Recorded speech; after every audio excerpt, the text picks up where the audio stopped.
ଓଡ଼ିଶାର ଘରେ ଘରେ ଏବେ ରଜର ମାହୋଲ। ଗାଁ ଠାରୁ ସହର ସବୁଠି ଉତ୍ସାହ ଓ ଆନନ୍ଦର ପରିବେଶ। ରଙ୍ଗ ବେରଙ୍ଗର ପୋଷାକ, ଦୋଳି, ପିଠାପଣା, ଗୀତ ଓ ନୃତ୍ୟରେ ମୁଖରିତ ହୋଇ ଉଠିଛି ସମଗ୍ର ଓଡ଼ିଶା।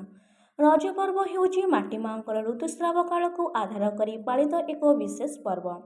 ଲୋକବିଶ୍ୱାସ ଅନୁସାରେ ଏହି ସମୟରେ ପୃଥିବୀ ମାତା ରାଜସ୍ୱଳା ହୁଅନ୍ତି। ସେଥିପାଇଁ 3 ଦିନ ଧରି ଚାଷ କାର୍ଯ୍ୟ, ଖୋଳାଖୋଳି କିମ୍ବା ମାଟିକୁ ଆଘାତ ଦେବା ଭଳି କାମ ବନ୍ଦ ରଖାଯାଏ। ପ୍ରକୃତି ପ୍ରତି ଏହି ସମ୍ମାନ ହିଁ ରଜ ପର୍ବର ମୂଳ ଆଧାର। ରଜ ପର୍ବ ଓଡ଼ିଶାର ଏକ ପ୍ରାଚୀନ ଲୋକପର୍ବ। ସାଧାରଣତଃ ଜୁନ୍ ମାସରେ ସୂର୍ଯ୍ୟଙ୍କ ମିଥୁନ ସଂକ୍ରାନ୍ତି ସମୟରେ ଏହି ପର୍ବ ପାଳନ କରାଯାଏ। ଏହା 3 ଦିନ ଧରି ପାଳିତ ହୋଇଥାଏ ଏବଂ ଚତୁର୍ଥ ଦିନକୁ ବସୁମତୀ ସ୍ନାନ କୁହାଯାଏ। ପ୍ରଥମ ଦିନକୁ ପହିଲି ରଜ, ଦ୍ୱିତୀୟ ଦିନକୁ ମିଥୁନ ସଂକ୍ରାନ୍ତି ବା ରଜ ସଂକ୍ରାନ୍ତି ଏବଂ ତୃତୀୟ ଦିନକୁ ଭୂମି ଦହନ ବୋଲି କୁହାଯାଏ। ଏହି ପର୍ବ ନାରୀତ୍ୱର ମହିମା, ଉର୍ବରତା ଓ ସୃଷ୍ଟିର ପ୍ରତୀକ ଭାବେ ପରିଗଣିତ ହୁଏ। ନାରୀ ଯେପରି ସୃଷ୍ଟିର ମୂଳ, ସେହିପରି ମାଟି ମଧ୍ୟ ଆମ ଜୀବନର ଆଧାର। ଏହି ଚିନ୍ତାଧାରାକୁ ନେଇ ରଜ ପର୍ବର ଆରମ୍ଭ। ରଜ ପର୍ବର ସବୁଠାରୁ ବଡ଼ ଆକର୍ଷଣ ହେଉଛି ଦୋଳି।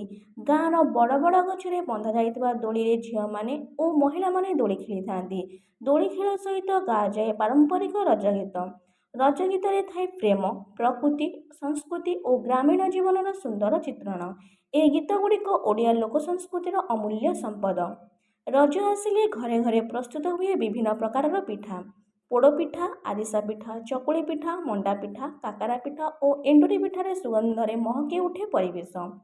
ପରିବାରର ସମସ୍ତ ସଦସ୍ୟ ଏକାଠି ହୋଇ ପିଠା ଖାଇବା ଓ ଆନନ୍ଦ ଉପଭୋଗ କରିବା ରଜ ପର୍ବର ଏକ ବିଶେଷ ଆକର୍ଷଣ। ଏହା ପାରିବାରିକ ସମ୍ପର୍କକୁ ଆହୁରି ମଜବୁତ କରିଥାଏ। ସମୟ ସହିତ ରଜ ପାଳନର ଧାରା ବଦଳିଥିଲେ ମଧ୍ୟ ଏହାର ମହତ୍ତ୍ୱ ଆଜି ବହୁତ ଅତୁଟ ରହିଛି। ସହରାଞ୍ଚଳରେ ବିଭିନ୍ନ ରଜ ମହୋତ୍ସବ, ସାଂସ୍କୃତିକ କାର୍ଯ୍ୟକ୍ରମ, ପିଠା ପ୍ରତିଯୋଗିତା ଓ ଲୋକନୃତ୍ୟର ଆୟୋଜନ କରାଯାଉଛି। ଯୁବପିଢ଼ି ମଧ୍ୟ ସୋସିଆଲ ମିଡ଼ିଆ ମାଧ୍ୟମରେ ରଜର ପରମ୍ପରା ଓ ସଂସ୍କୃତିକୁ ପ୍ରଚାର ପ୍ରସାର କରୁଛନ୍ତି। ଫଳରେ ଏହି ଲୋକପର୍ବ ଆଜି ବିଶ୍ୱ ଦରବାରରେ ଓଡ଼ିଶାର ପରିଚୟ ହୋଇପାରିଛି। ରଜ ପର୍ବ କେବଳ ଏକ ଉତ୍ସବ ନୁହେଁ, ଏହା ଓଡ଼ିଆ ଅସ୍ମିତା, ପରମ୍ପରା, ସଂସ୍କୃତି ଓ ପ୍ରକୃତି ପ୍ରତି ସମ୍ମାନର ଏକ ଜୀବନ୍ତ ଉଦାହରଣ। ଏହି ପର୍ବ ଆମକୁ ଶିଖାଏ ପ୍ରକୃତିକୁ ଭଲ ପାଇବା, ନାରୀତ୍ୱକୁ ସମ୍ମାନ ଦେବା ଏବଂ ନିଜ ସଂସ୍କୃତିକୁ ସୁରକ୍ଷିତ ରଖିବା।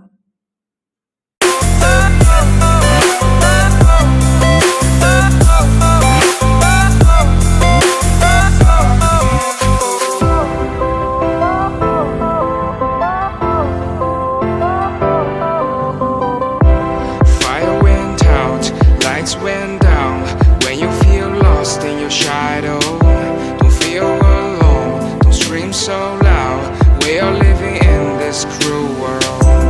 Broken but strong, gotta move on. You're not a bakery of life.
when you feel lost in your shadow.